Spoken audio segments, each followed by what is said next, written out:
3, we'll make trade work for America. We'll open more markets for American agriculture and products and services. And we'll finally hold accountable any nation that doesn't play by the rules. Look, I'm going to stand up for the rights and interests of American workers and employers.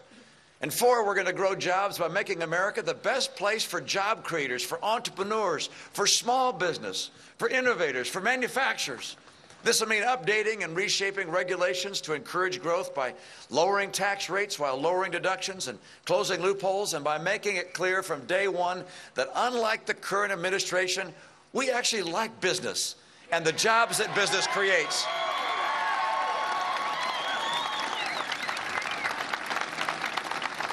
And finally, as we create more opportunity, we'll make sure that our citizens have the skills they need to succeed. Training programs are going to be shaped by the states where people live. And schools will put the interests of our kids and their parents and their teachers above the interests of the teachers' unions. Look, when we do those 5 things, this economy is going to come roaring back. We're going to create 12 million new jobs in just 4 years. We'll see rising take-home pay. And we'll get America's economy growing at 4% a year, more than double this year's rate. You know, after all the false promises of recovery and all the waiting, we're finally going to see help for America's middle class. It is about time.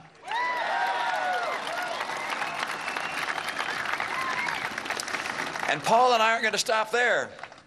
When we take office, we're going to take responsibility to solve the big problems that everyone agrees can't wait any longer. We'll save Medicare and Social Security, both for current and near retirees and for the generation to come. We'll restore the $716 billion President Obama has taken from Medicare to pay for his vaunted Obamacare.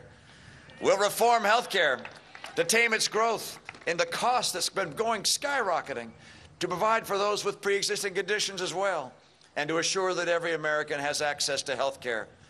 We're going to replace government choice in health care with consumer choice, bringing the dynamics of the marketplace to a sector that's too long been dominated by government.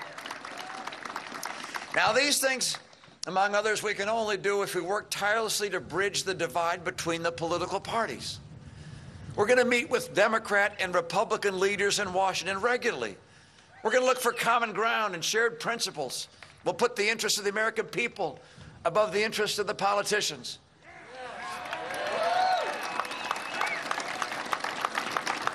And I know something about leading, because I've led before. In business, in the Olympics, in my state, I brought people together to achieve real change. As you know, I was elected a Republican governor in a state that has a legislature that was 85% Democrat. When I came into office, we were looking at a multi-billion-dollar budget gap. But instead of fighting with each other, we came together to solve the problems. We actually cut government spending. We reduced it. We lowered taxes 19 times. We defended school choice. We worked to make our state business-friendly. And our state moved up 20 places in job growth. Our schools were ranked #1 in the nation. We turned a $3 billion budget deficit into a $2 billion rainy day fund. I know it because I've seen it. Good Democrats can come together with good Republicans to solve big problems. What we need is leadership to make that happen.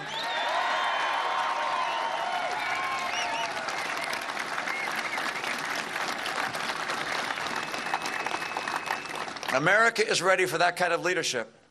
Paul Ryan and I will provide it. Our plan for a stronger middle class will create jobs, stop the decline in take-home pay, and put America back on the path of prosperity and opportunity. And this will enable us to fulfill our responsibility as the leader of the free world, to promote the principles of peace. We'll help the Muslim world combat the spread of extremism. We'll dissuade Iran from building a nuclear bomb. We'll build enduring relationships throughout Latin America.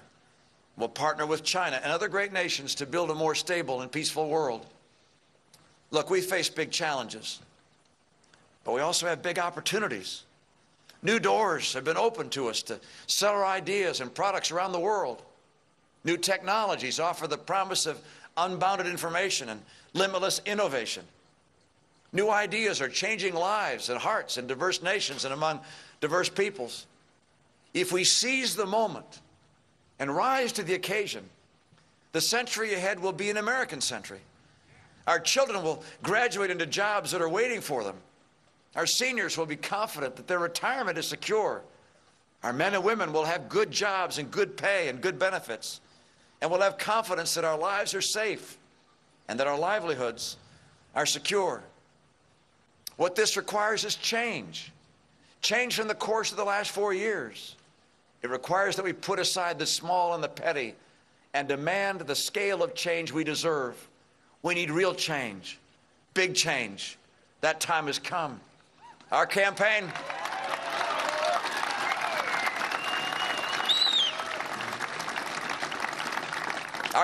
is about that kind of change, confronting the problems that politicians have avoided for over a decade, revitalizing our competitive economy, modernizing education, restoring our founding principles. This is the kind of change that promises a better future, one shaped by men and women pursuing their dreams in their own unique ways. This election is a choice between the status quo, going forward with the same policies of the last 4 years, or instead choosing real change, change that offers promise that the future will be better than the past. If you're ready for that kind of change, if you want this to be a turning point in America's course, join Paul Ryan and me. Get your friends and family to do the same. And vote now for the kind of leadership that these times demand. I'm counting on Iowa. Iowa may be the place that decides who the next president is.